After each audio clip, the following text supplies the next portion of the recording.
Jake believes Chucky is finally dead in the Chucky Season 2 Episode 8 finale. But everyone is aware that's not the case with the good guy doll. Everyone, including Chuck's wife Tiffany, wants him dead. Chucky has his own gifts to leave them while everyone is getting ready for a joyous holiday. After Chucky Prime, Brad Dourif, is fatally shot by Andy, Alex Vincent, at Incarnate Lord in Episode 7, Dr. Mixter, Rosemary Dunsmore, is forced to flee for her life. This is where the finale picks up. Kyle, Christine Elise, one of our heroes, wonders if the killer's life has started to flash before his eyes as they watch the now jawless doll bleed to death. Back in the 1960s, Chucky met with a young Mixter for his first therapy session.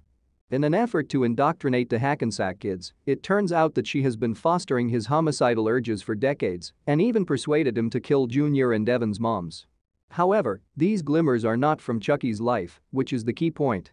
Charles Lee Ray, a cunning man, switched places with Mixter and left her to perish in his doll body while the gang was coping with the entire Sister Catherine, Andrea Carter, hostage issue in the chapel. Driving to the therapist's office, he unlocks a concealed safe to reveal yet another good guy doll inside. He leaves Mixter's body and makes plans to use the world's quietest chainsaw to finally put an end to those intrusive children. Following recent events, Incarnate Lord was forced to close permanently. As a result, Jake, Zachary Arthur, and Devin, Bjorgvin Arnerson, received sentences of community service and, in Lexi's case, drug rehab. As a snowy Christmas settles over their hometown, the three starts to get back into their routine. Jake and Devin crash at Lexi's house after learning that their parents have passed away, where Michelle Cross, the former mayor, Barbara Lynn Woods, makes an online appeal for help. The bond between Devin and Jake is once more fraying. Even though Devin gave up the activity a year ago, Jake insists on going out and purchasing him a podcasting kit when all he wants to do is spend time with his lover. Jake admits that he didn't feel like he was good enough for a person like Devin when the two subsequently make up and make out beneath some mistletoe.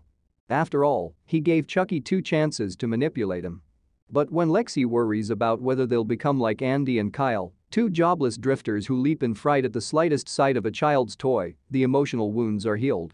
Glenn, Lachlan Watson, is still in serious condition after being shot by Nika Pierce, Fiona Dourif, in last week's episode, and won't last more than a few days in their current vegetative state. Glenda, also portrayed by Watson, and Tiffany, who is on the run from the law, come up with a scheme to put Glenn's soul into the Glenda doll that was first shown in Seed of Chucky in order to save their beloved twin. They break inside the hospital room, and Glenn fulfills their destiny by using some defibrillator paddles to kill the police officer securing the area, sending his water-soaked head into flames. The strategy works, as Glenn and Glenda both revert to their original doll shape. Billy Boyd returns as the voice. The now conjoined siblings choose the moniker GG and make the decision to travel to England from across the pond. Lexi and her mother experience a touching emotional connection over a semi-frosty Christmas Eve dinner as they confess their past transgressions and extend forgiveness to one another. Lexi must stop blaming her mother for her issues in life, and Michelle must accept that her daughter has begun to truly mature. Unfortunately, this reunion is short-lived after Chucky carefully descends the chimney and uses the aforementioned chainsaw to cut the former mayor in half. It's likely the season's most brutal kill. As the saying goes, save the best for last. A furious Lexi sneaks up on Chucky and kills the doll after discovering how much adrenaline is released during a murder. At the same time, Tiffany breaks into the home in an effort to obtain the Bell doll that Dr. Mixter gave to Carolyn, Karina London Batrick, at the beginning of the season. She enters the young girl's room on tiptoe only to discover Devin and Jake waiting outside. They repeatedly stab the fake actress, but Jake won't go all the way and insisted they phone the police first. Unhinged Carolyn, who claims Tiffany is her true mother, allows herself to be taken captive before they can call the police. The police are called to the Cross residence as she and Ms. Valentine depart. When biology professor Miss Fairchild, Annie M. Briggs, arrives to take charge of the 3 orphans, she thankfully thinks Chucky is to blame. Remember, it was her who was blamed for Chucky's crimes from the previous season. Traveling to a hotel in Times Square, Tiffany changes her hairstyle before meeting Carolyn.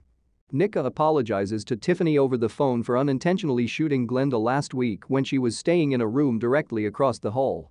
Nika vows to give Ms. Valentine a slow and painful death, but her desire for vengeance endures.